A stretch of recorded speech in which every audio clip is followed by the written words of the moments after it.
And this is Schedule C. It's the form that you would use to attach to Form 1040 if you had your own business. So it's for profit or loss from business for sole proprietorships if you're in business for yourself. And this is for 2022. So to fill this form out, we're going to start out with the name of the proprietor, which is your own name. And then over here, you're going to enter your social security number right here like that. Then down here, your principal business is a restaurant in this case. And then the business name is going to say you're a pizza restaurant. So over here, you need to enter your address, Elm Street. And then over here, your city and your state goes right there. Then down here, you need to select an accounting method. And for a restaurant, you're most likely going to be using the accrual method because you've got inventory with your food coming in and out all the time. So you need your accrual method for your inventory. And then down here, they want to know, did you materially participate in the business? And yeah, you sure did if you're spending all your time at the restaurant, right? So you're going to say yes to that. Then down here a little bit further, you've got this question for, did you make payments that would require Form 1099? 1099 is the form that you use if you're paying independent contractors, but in a restaurant, you're most likely have your employees that are getting a Form W-2 instead of a 1099, so you're going to say no to that one. Then back up here, we have something called a business code that they want. And we need to go to the instructions for Schedule C to find that, which are right here for business codes. And then you need to find the section for food and services, which is right here. Then scrolling down, we have our full restaurant service. So 722511 is the one we want. And we're going to enter that up right in there. So that goes like that. So you've got all your information entered here at the top.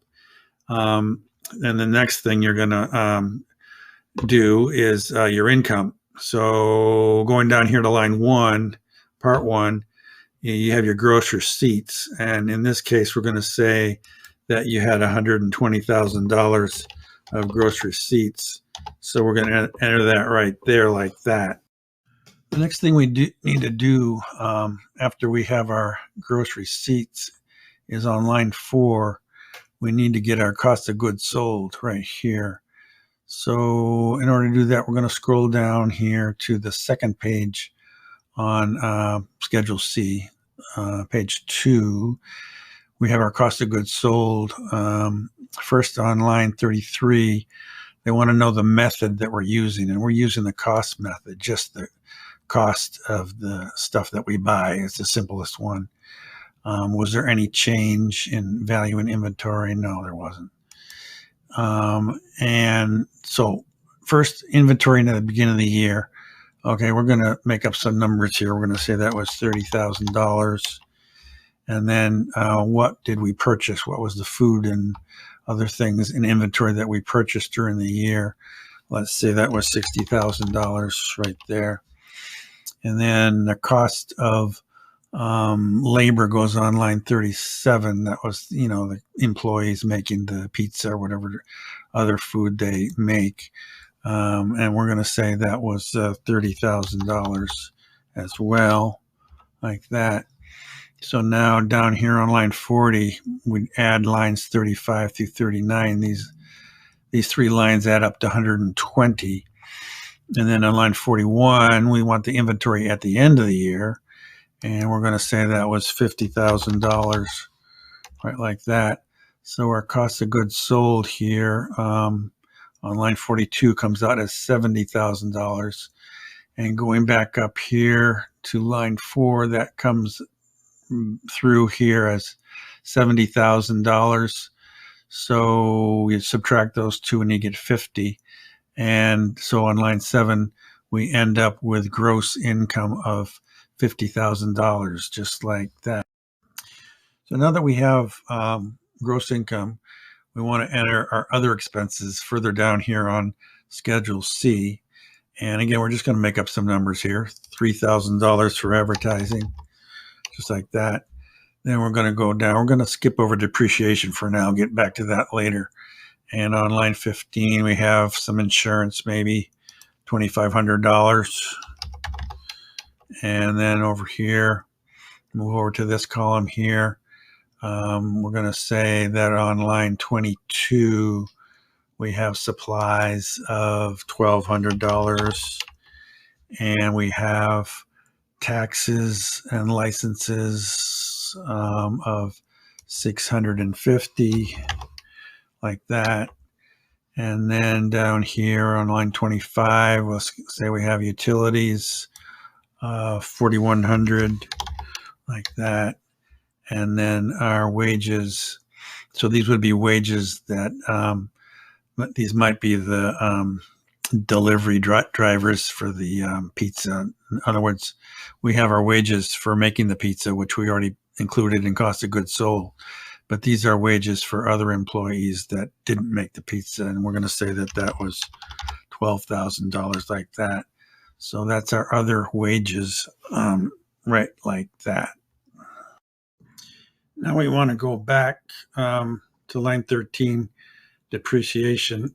And for depreciation, we need to go to this form, 4562. Now, it's kind of interesting because there's several ways we could deal with depreciation. I'm going to show you just one of them, I guess. Well, maybe I'll show you two.